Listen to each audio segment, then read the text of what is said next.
outlet and who your question is for.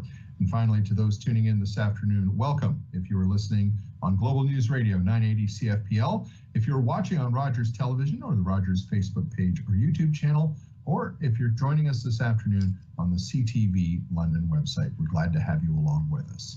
Let's get to the opening remarks, and we'll start today with Mayor Ed Holder. Mayor Holder. Well, thanks, Dan, and good afternoon, everyone. I intend to keep my comments relatively brief today, in part because we really and truly are firing on all cylinders now where COVID is concerned. Whether you look at the case counts, the hospitalization rates, the percentage positivity, vaccination uptake, things are going very well, exceptionally well, I would say. This is no 1 or 2 day blip either. This is a steady trend, and one that seemingly continues to improve by the day. We've never had access to more vaccine in London, Middlesex than we do today. And I was encouraged to hear from Dr. Mackie that we set a new record yesterday with over 20,000 doses booked and rebooked. Absolutely incredible.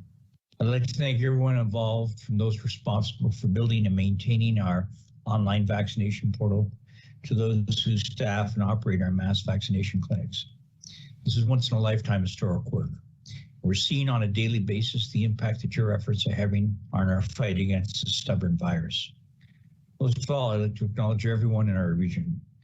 You're doing the right things by signing up to get vaccinated at your earliest opportunity. And now, it's a running race between vaccines and variants. Given our world-class infrastructure and now our ample supply of vaccine, it's also a race that we should be well positioned to win. We can't let up. We need as many first doses and ultimately second doses administered as fast as we can. If you've already got your shot, thanks. Thanks for protecting yourself and our community. And please, even if you haven't been fully vaccinated, make sure to tell as many others as possible how easy it was, painless, and how relieved you are, and perhaps that's the most important, how relieved you are, knowing that you and your loved ones are protected. Dr. Mackie, Warden Burkhart Jessen, Dr. Duclo, myself, we can all say it 1,000 times, but when someone hears it from a family member or a friend, that resonates and truly matters and means so much more. We're making significant progress. I think there's real reason for optimism. Now let's just stay focused to make sure we finish the job. Over to you, Dr. Mackie. Thanks very much, Mr. Mayor. Completely aligned in terms of the key messages for the day. We're almost there. Things are moving in the right direction. We absolutely need people to continue to get their first doses of vaccinations. We want to get that up to at least 90%. We're at just over 72% as of Friday. And we all need to look at second dose options right now. With the Delta variant, we're seeing more and more need for second doses. It's very clear that you need 2 doses to be fully protected. And just thrilled that 20,000 people yesterday in Middlesex and London were able to book their second doses online in 1 day. That's by far our record. You know, we breached 17,000 before. 20,000 is yet another high water mark for rebookings. And there still are appointments in the next 3 to 4 weeks for first doses and for second doses. So once again, anyone who had a vaccine before May 9th, on or before May 9th, can rebook their second dose at covidvaccinelm.ca. We had quite reasonable case counts yet again today, no deaths. We only have 1 outbreak in the region. It's quite small, and things continue to move in the right direction from the case and contact perspective, locally as well as provincially. Happy to take questions, Dan. So I'll turn back over to you. Thank you, Dr. Mackie. Thank you, Mayor Holder. Well, we do have a bunch of questions in the queue this afternoon, so let's get to those right away. Our first question this afternoon is from Andrew Graham at Global News Radio 980 CFPL, and it's for you, Dr. Mackie. In light of today's announcement regarding Moderna shipments from the United States, do you have any updates on local vaccine shipments? Yeah, so this is great news. Even more Moderna coming in, which is wonderful. Moderna is an mRNA vaccine, just like Pfizer. They are essentially, the same from a vaccination perspective. Top-notch vaccines, really, really fantastic news. It takes time for those international announcements to make it through the national allocation process to the provinces and then the provincial allocation process to the health units. So we don't have the information yet. We do have a hospital public health unit ministry call this evening with the Deputy Minister's Homer team, who's the new head of the vaccine task force, as well as a number of ministers. And those are 3 times a week at this point, and hopefully we'll get more information this evening on that. Thanks, Dr. Mackie. We do have a couple of other quick follow-ups from Andrew Graham. Dr. Mackie, the province announced plans today to accelerate second doses. What impact will this have locally? Yeah, the move to accelerate second doses is fantastic. We are in the process of booking those folks that have had their first dose up to May 9th. So, 20,000 a banner day yesterday. We know there are thousands more who will book over the next few days. And then we'll look over the weekend about whether we can open up any further than that with an announcement on Monday. Thank you, Dr. Mackie. And back to Andrew Graham. Dr. Mackie, the Waterloo region is grappling with a surge in cases linked to the Delta variant. Does this pose any concern for London and Middlesex County? Yeah, the Waterloo situation is quite interesting and very unfortunate. It is a risk for the region. The numbers aren't tremendous, but they are certainly at a higher rate than most other places in Ontario right now, and not on the same sharp downward trend that we're seeing in most places. The interesting thing is that Waterloo didn't have as high a third wave peak. So, this is one of those situations where the community wasn't hit as hard in that last wave. And so, whether it is because there isn't as much naturally acquired immunity or there might be some complacency, you are seeing additional spread there where you aren't in other places. But really, if you look across the province, Waterloo is the only significant jurisdiction where you're not seeing the real downward trend that the rest of the province is seeing. And it is a threat, something we're watching very closely. Thank you very much, Dr. Mackie. We do have a few other questions from Andrew Graham, but I'd like to come back to those if we could and move to a question from Jennifer Beeman. Jennifer Beeman at the London Free Press, Dr. Mackie, asks, are you expecting a long, drawn-out plateau in local case counts? What is the primary driver of spread right now? Is it travel, close contact with confirmed cases, outbreaks, or something else?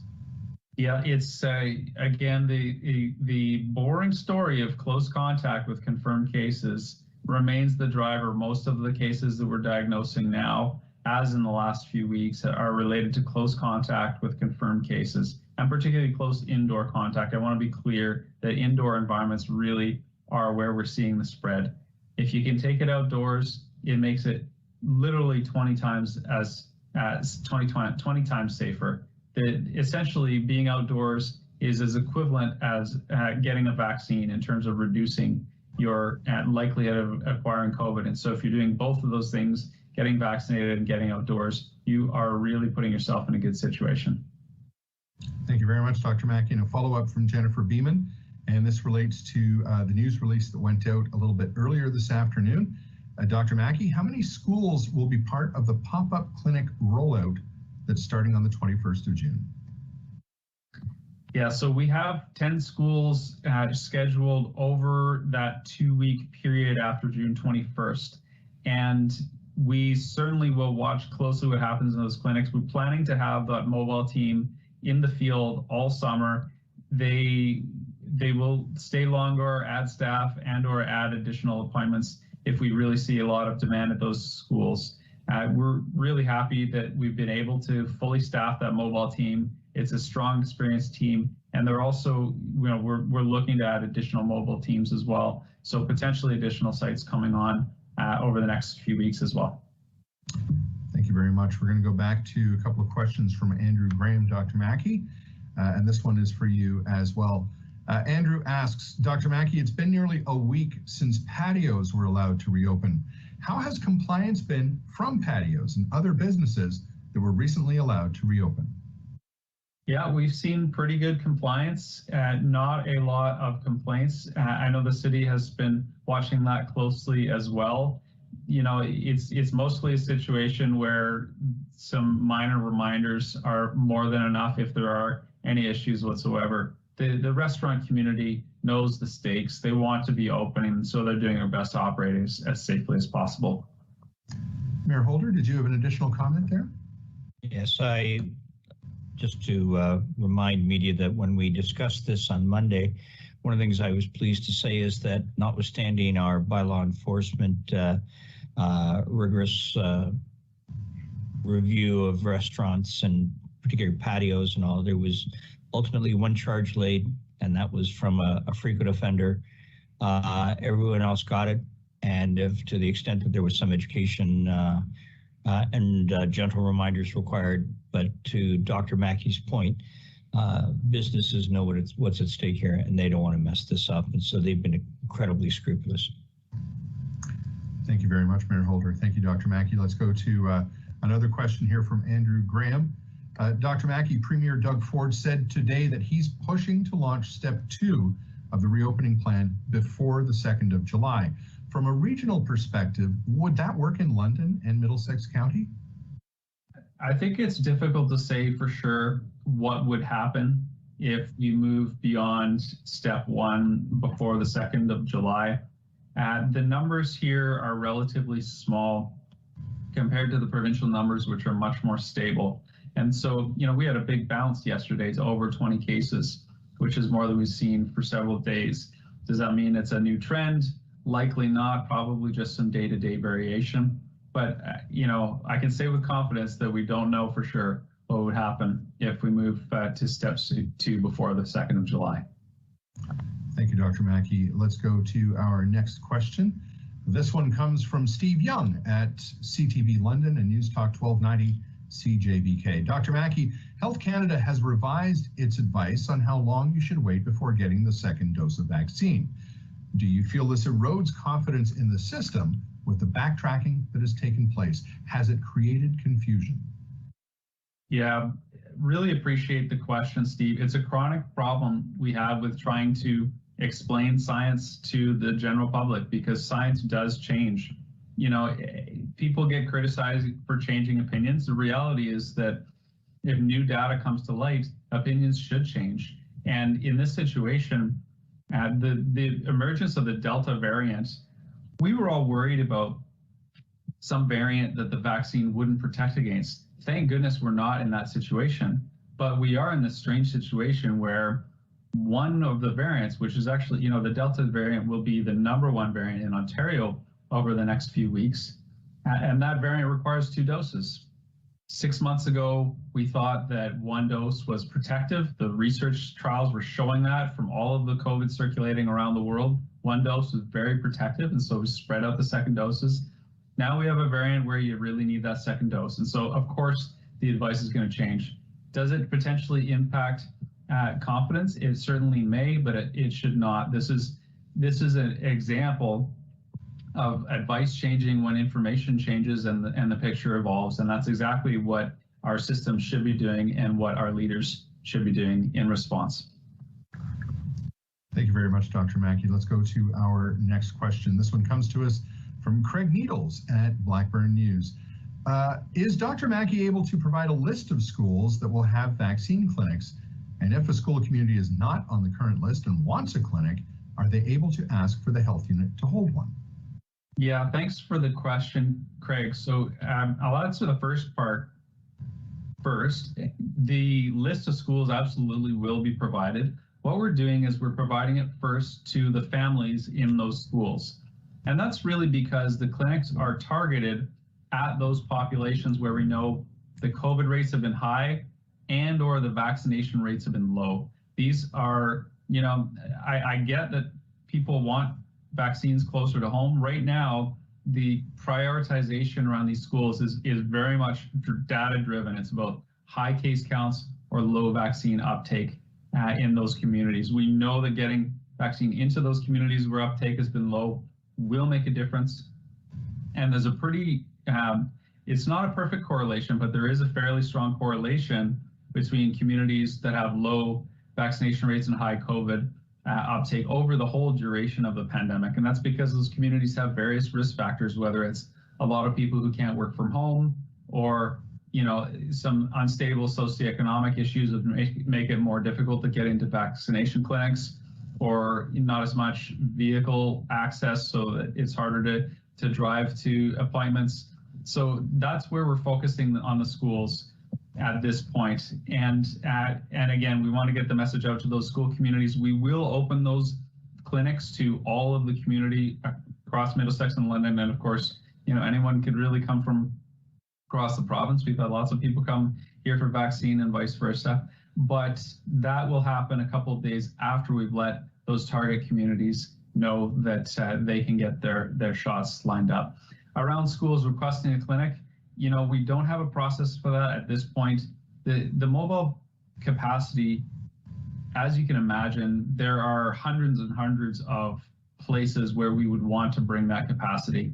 And so we really have to have criteria. The readiness and desire and acceptability with the community and in the school leadership in particular is a really important factor that we consider. We were in contact with the school boards to make sure that the logistics would work at these specific school sites. There are lots of schools where the layout just is not conducive to the sort of clinic where we want to run hundreds of people through. But when we can, we will get out there for sure. Thank you, Dr. Mackie. Next question is from Jennifer Beeman at the Free Press.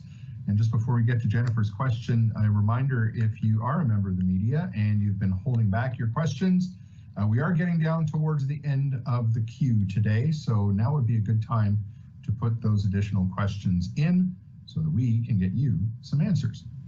Jennifer Beeman at the Free Press, Dr. Mackie has another question, and here's what it is. What percentage of people 12 plus in London, Middlesex have received at least one dose? How about for 2 doses? Dr. Mackie, you're just on mute there. Of course I am. Thanks, Dan. So I'm going to screen share. This data is pulled directly from our website.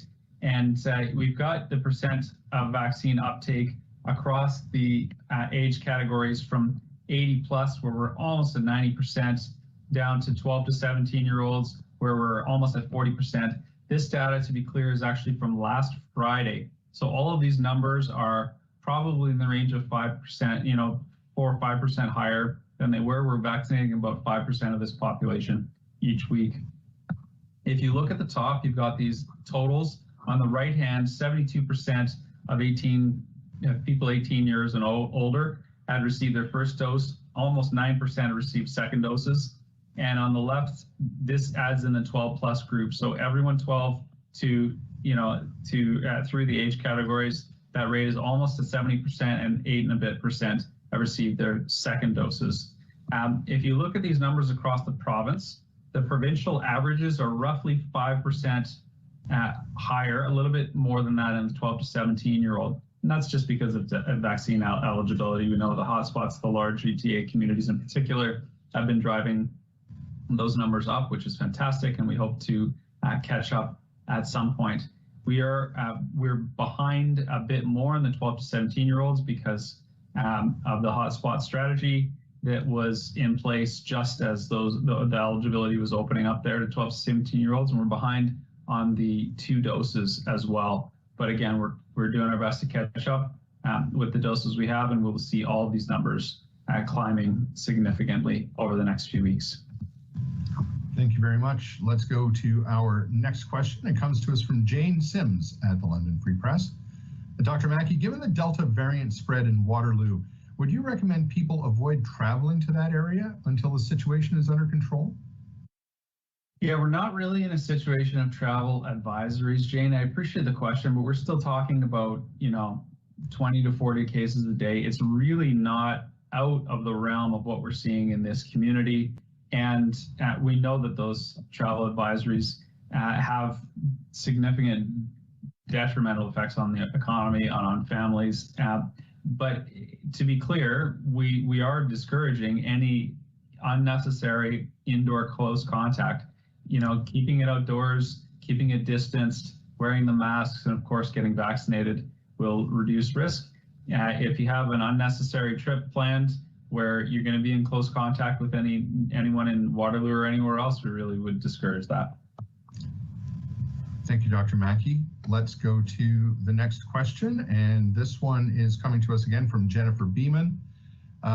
Dr. Mackie, is there a mechanism for people who receive vaccines outside of Ontario or Canada to report their status to the health unit? Yes, there is. Thanks for the question. At this point, people should email covid.vaccination at mlhu.on.ca, and the team will connect with someone from the team, the nursing team or COVAX access team that can enter that data. The province put that in place, I believe, last week, so we can do that now. Thank you, Dr. Mackie. And things have been moving very, very quickly, as we know, throughout this whole process. And we do have some information now on the health unit website about that as well. And I'll drop that link in the question group here for the media so that they can see that.